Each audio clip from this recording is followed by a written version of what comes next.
ನಮಸ್ಕಾರ. News 18 digital ಕಾಂಟೆಂಟ್ಗೆ ಸ್ವಾಗತ. ನಾನು ಚೈತ್ರ ವಿಶ್ವನಾಥ್. ಭಾರತದ ನಕ್ಷೆಯಲ್ಲಿ ಚಿಕ್ಕದಾದ್ರೂ ಚಿಂತನೆ ಮತ್ತು ಪ್ರಗತಿಯಲ್ಲಿ ದೊಡ್ಡ ಸ್ಥಾನವನ್ನ ಪಡೆದ ರಾಜ್ಯ ಅಂತ ಹೇಳಿದ್ರೆ ಅದು ಕೇರಳ. ದೇವರ ನಾಡು ಎಂದು ಕರೆಯಲ್ಪಡುವ ಈ ರಾಜ್ಯ ಶಿಕ್ಷಣ ಮತ್ತು ಆರೋಗ್ಯ ಕ್ಷೇತ್ರಗಳಲ್ಲಿ ರಾಷ್ಟ್ರಕ್ಕೆ ಮಾದರಿಯಾಗಿದೆ. ದೇಶದ ಮೊದಲ ಸಾಕ್ಷರತೆ ರಾಜ್ಯ ಎಂಬ ಹೆಗ್ಗಳಿಕೆ ಪಡೆದಿರುವ ಕೇರಳ ಇದೀಗ ಮತ್ತೊಂದು ಹೊಸ ಮೈಲಿಗಲ್ಲನ್ನ ತಲುಪಿದೆ. ನವೆಂಬರ್ 1ರಂದು ರಾಜ್ಯ ಸಂಸ್ಥಾಪನಾ ದಿನದಂದು ಕಡು ಬಡತನ ಮುಕ್ತ ರಾಜ್ಯ ಎಂದು ಅಧಿಕೃತ ಘೋಷಣೆ ಮಾಡಿಕೊಂಡಿದೆ. 2021ರಲ್ಲಿ ಪಿಣರಾಯಿ ವಿಜಯನ್ ಸರ್ಕಾರ ಅಧಿಕಾರಕ್ಕೆ ಬಂದಂತಹ ಸಂದರ್ಭದಲ್ಲಿ ಕೇರಳವನ್ನ ಕಡು ಬಡತನ ಮುಕ್ತ ರಾಜ್ಯವನ್ನಾಗಿ ಮಾಡುವ ಗುರಿಯನ್ನ ಇಟ್ಕೊಂಡಿದ್ರು. ಈಗ ಅದು ಸಾಕಾರಗೊಂಡಿದೆ. ಹೌದು, ಕೇರಳ ರಾಜ್ಯವನ್ನ ಕಡು ಬಡತನ ಮುಕ್ತ ರಾಜ್ಯವೆಂದು ಅಧಿಕೃತವಾಗಿ ಘೋಷಣೆ ಮಾಡಲಾಗಿದೆ. ಇದು ಕೇರಳ ಸರ್ಕಾರ ಅನುಷ್ಠಾನಗೊಳಿಸಿರುವ ತೀವ್ರ ಬಡತನ ನಿರ್ಮೂಲನಾ ಯೋಜನೆಯ ಫಲಶ್ರುತಿ ಎಂದೇ ಪರಿಗಣಿಸಲಾಗುತ್ತೆ. ಮುಖ್ಯಮಂತ್ರಿ ಪಿಣರಾಯಿ ವಿಜಯನ್ ಅವರು ಕೇರಳ ರಾಜ್ಯದ ಸಂಸ್ಥಾಪನಾ ದಿನವಾದ ನವೆಂಬರ್ 1ರಂದು ತಿರುವನಂತಪುರದ ಸೆಂಟ್ರಲ್ ಕ್ರೀಡಾಂಗಣದಲ್ಲಿ ನಡೆದ ಕಾರ್ಯಕ್ರಮದಲ್ಲಿ ಕೇರಳವನ್ನ ಅತ್ಯಂತ ಹೆಚ್ಚಿನ ಬಡತನದಿಂದ ಸಂಪೂರ್ಣವಾಗಿ ಮುಕ್ತಗೊಳಿಸಿದ ಭಾರತದ ಮೊದಲ ರಾಜ್ಯವೆಂದು ಘೋಷಿಸಿದ್ದಾರೆ. ಈ ಮೂಲಕ ಕೇರಳ ರಾಜ್ಯ ರಾಷ್ಟ್ರ ಮತ್ತು ಅಂತಾರಾಷ್ಟ್ರೀಯ ಮಟ್ಟದಲ್ಲಿ ಮಾದರಿ ರಾಜ್ಯವಾಗಿ ಗುರುತಿಸಲ್ಪಡಲಿದೆ. ಹೌದು, LDF ಸರ್ಕಾರವು 2021ರಲ್ಲಿ ಪ್ರಾರಂಭಿಸಿದ ತೀವ್ರ ಬಡತನ ನಿರ್ಮೂಲನಾ ಯೋಜನೆಯ ಇಂಪ್ಯಾಕ್ಟ್ನ ಪರಿಣಾಮ ಇದು ಅಂತ ಹೇಳಲಾಗ್ತಾ ಇದೆ. ಈ ಸಾಧನೆಯು ಕೇರಳವನ್ನ ವಿಶ್ವಸಂಸ್ಥೆಯು ತೀವ್ರ ಬಡತನವಿಲ್ಲದ ರಾಜ್ಯವಾಗಿ ಗುರುತಿಸುವಂತೆ ಮಾಡಿದ್ದು ಇಲ್ಲಿ ಗಮನಾರ್ಹ.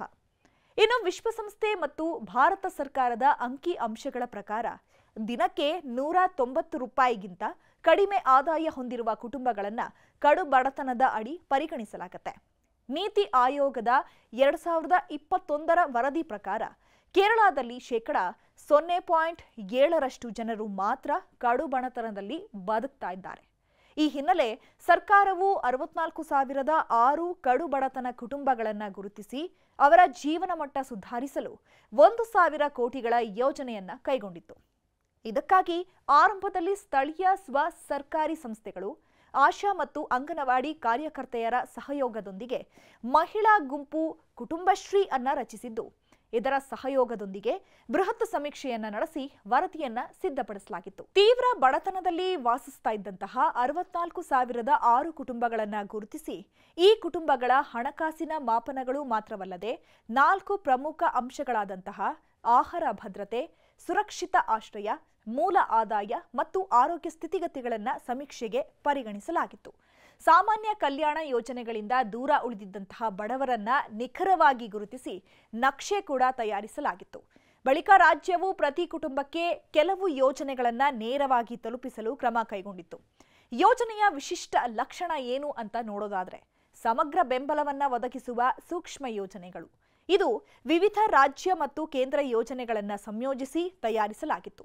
ಸರ್ಕಾರದ ಅಂಕಿ ಅಂಶಗಳ ಪ್ರಕಾರ 10,944ಕ್ಕೂ ಹೆಚ್ಚು ಮನೆಗಳ ನಿರ್ಮಾಣ ಅಥವಾ ನವೀಕರಣ, 439 ಭೂರಹಿತ ಕುಟುಂಬಗಳಿಗೆ ಭೂಮಿಯನ್ನ ಒದಗಿಸಲು, ಸಾವಿರಾರು ಕುಟುಂಬಗಳಿಗೆ ಜೀವನೋಪಾಯಕ್ಕೆ ಅಗತ್ಯ ಬೆಂಬಲ, ವೈದ್ಯಕೀಯ ನೆರವು ಸೇರಿದಂತೆ ಹಲವು ರೀತಿಯ ಅಗತ್ಯಗಳನ್ನ ಒದಗಿಸಲು ಗುರುತು ಚೀಟಿಯನ್ನ ಮಾಡಿ ಅಗತ್ಯ ಸೇವೆಗಳಿಗೆ ಪ್ರವೇಶವನ್ನ ಪಡೆಯುವುದನ್ನ ಸುಲಭಗೊಳಿಸುವಂತೆ ಮಾಡಲಾಯಿತು. ಇನ್ನು 64,006 ಕುಟುಂಬಗಳ ಪ್ರಸ್ತುತ ಸ್ಥಿತಿಗತಿಯನ್ನ ವಿವರಿಸುವ ಪಾರದರ್ಶಕ ವರದಿ ಬಿಡುಗಡೆಗೆ ಅರ್ಥಶಾಸ್ತ್ರಜ್ಞರು ಮತ್ತು ಸಾಮಾಜಿಕ ಕಾರ್ಯಕರ್ತರು ಸರ್ಕಾರವನ್ನ ಒತ್ತಾಯಿಸಿದ್ದಾರೆ.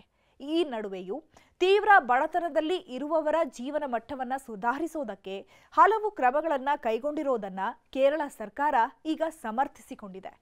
ಇದಕ್ಕೆ ತೀವ್ರ ಬಡತನ ನಿರ್ಮೂಲನಾ ಯೋಜನೆಯೇ ಕಾರಣ ಅಂತ ಹೇಳಲಾಗ್ತಾ ಇದೆ. ಈ ನಿಟ್ಟಿನಲ್ಲಿ 2021ರಲ್ಲಿ ಪ್ರಾರಂಭವಾದ ಈ ಯೋಜನೆಯ ಗುರಿಯನ್ನ ಕೇವಲ 5 ವರ್ಷಗಳಲ್ಲಿ ತಲುಪಿರುವುದು ಕೇರಳ ರಾಜ್ಯದ ಐತಿಹಾಸಿಕ ವಿಜಯವೆಂದೇ ಹೇಳಬಹುದು.